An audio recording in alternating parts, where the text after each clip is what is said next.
जय हिंद बच्चों। मैं रवीश कुमार अपने यूट्यूब चैनल बिहार बोर्ड भाई रवीश में बहुत बहुत स्वागत करता हूं। बच्चों, हम लोग प्रकाश का परावर्तन के टॉपिक को कवर कर रहे थे, जिसके अंतर्गत हम लोगों ने अभी तक पार्ट 7 तक कवर किए हैं। इस पार्ट में हम लोग पार्ट 8 को कवर करेंगे, जिसके अंतर्गत हमने बताया था कि उत्तल दर्पण से संबंधित सारे फैक्ट को एक ही वीडियो के अंदर कवर कर लिया जाएगा। तो बच्चों, बढ़ते हैं आज के हम लोग अपने वीडियो की ओर और समझते हैं कि उत्तल दर्पण क्या होता है। उत्तल दर्पण में यदि किसी वस्तु को रखा जाए तो उसका प्रतिबिंब कहाँ बनता है। यदि किसी वस्तु का प्रतिबिंब बनता है तो सीधा बनता है कि उल्टा बनता है। तो बढ़ते हैं अपने आज के पॉइंट की ओर और समझते हैं कि उत्तल दर्पण क्या है। तो उत्तल दर्पण का एक फिगर बनाते हैं, जिसमें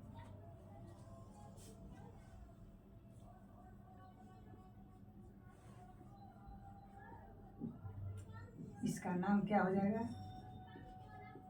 उत्तल दर्पण।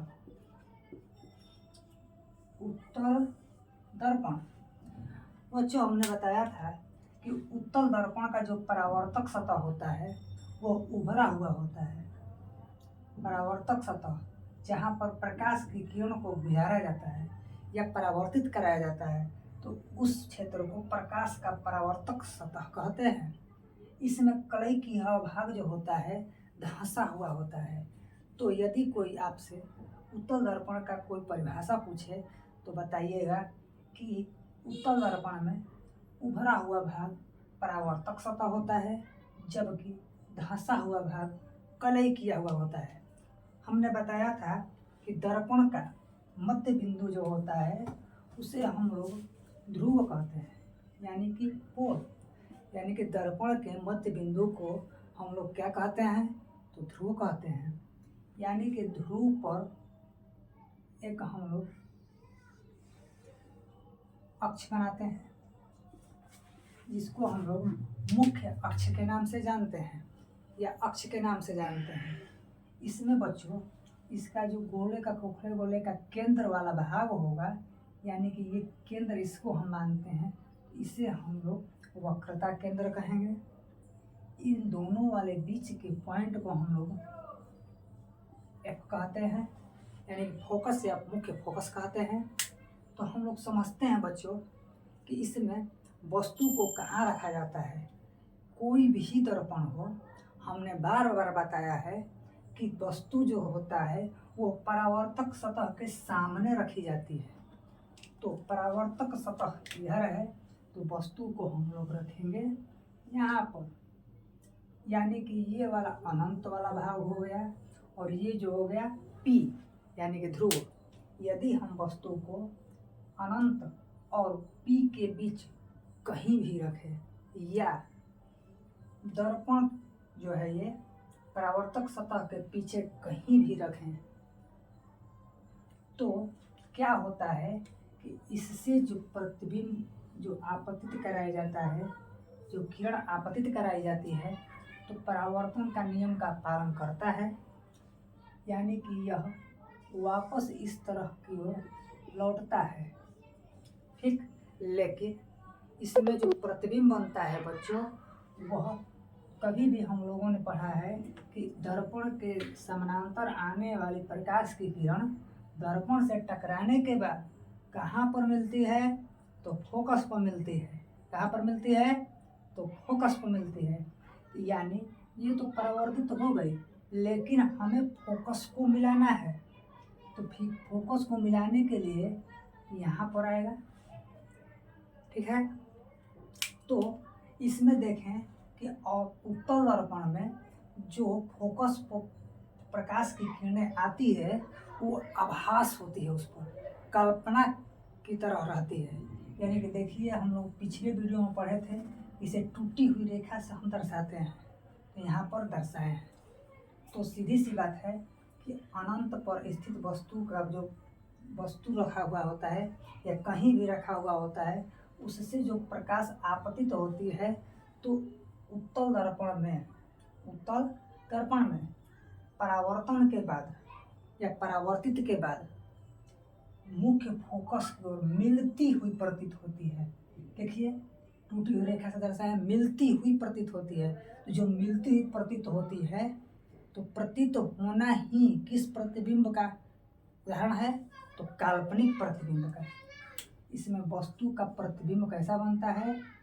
इमेज जो बनता है काल्पनिक, या इसी को हम लोग आभासी कहते हैं। काल्पनिक या आभासी कहते हैं। इसमें जो होता है बच्चों, वस्तु का प्रतिबिंब जो होता है कहीं केवल एक जगह, याद कर लीजिए, यानी कि वस्तु को हम अनंत और पी के बीच रखते हैं तो इसमें प्रतिबिंब जो होती है पी और एफ के बीच बनता है। यानी इसमें कहीं भी प्रतिबिंब बनता रहता है, इसमें कहीं पर भी प्रतिबिंब बनता रहता है।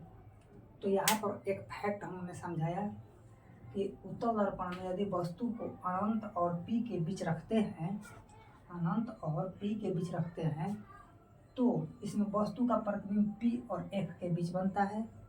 देखिए दर्पण के पीछे बना है, दर्पण के पीछे बना है, तो दर्पण के पीछे बना है तो काल्पनिक और आभासी। और देखिए वस्तु से सीधा भी है, वस्तु से सीधा भी है, सॉरी, ठीक है, वस्तु से सीधा है। तो हम लोग कह सकते हैं कि उत्तल दर्पण में पहला स्थिति जो है अनंत तथा पी के बीच वस्तु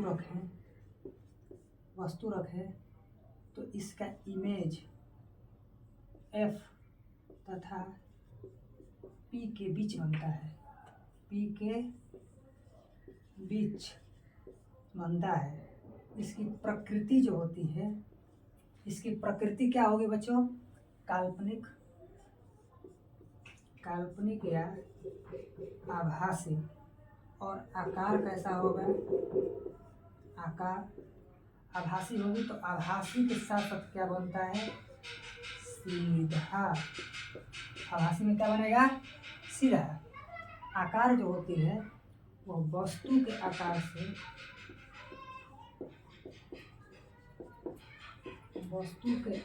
से छोटा बनता है। क्या होता है? छोटा बनता है। यदि हम वस्तु को अनंत पर रखें तो इसका प्रतिबिंब कहाँ बन जाएगा? तो यहाँ पर बन जाएगा।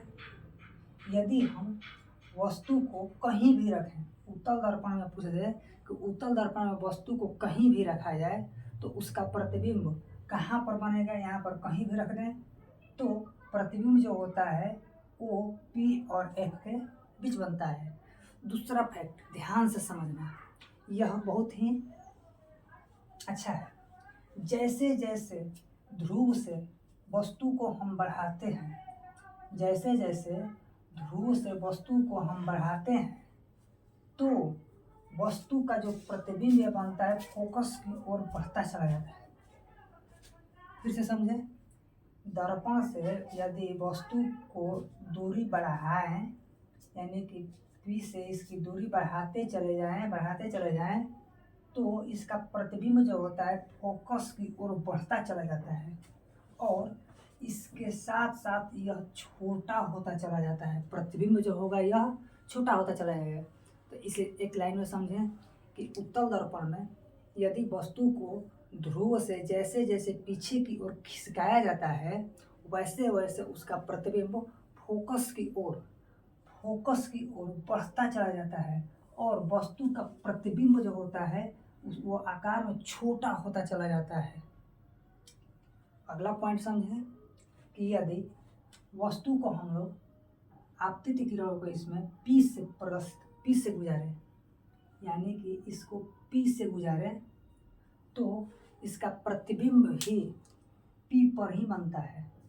यदि आपतित किरणों को पी से गुजारें, यानी पोल से गुजारें उत्तल दर्पण में, तो इसका प्रतिबिंब भी पी पर बनता है। यह वस्तु के बराबर का प्रतिबिंब होता है, यह वस्तु के बराबर का प्रतिबिंब होता है। यह भी काल्पनिक और सीधा बनेगा। एक और पॉइंट इसमें जो महत्वपूर्ण है, ये क्वेश्चन पूछता है कि यदि आपतित किरण को यदि आपतित किरणों को वक्रता केंद्र से गुजारे, वक्रता केंद्र से यदि गुजारा जाएगा तो यह यहाँ से टकरा कर पुनः वापस उसी माध्यम में वापस लौट जाती है। तो बच्चों, इस तरह हम लोगों ने उत्तल दर्पण के बारे में बहुत अच्छे से और गहराई से अध्ययन किए।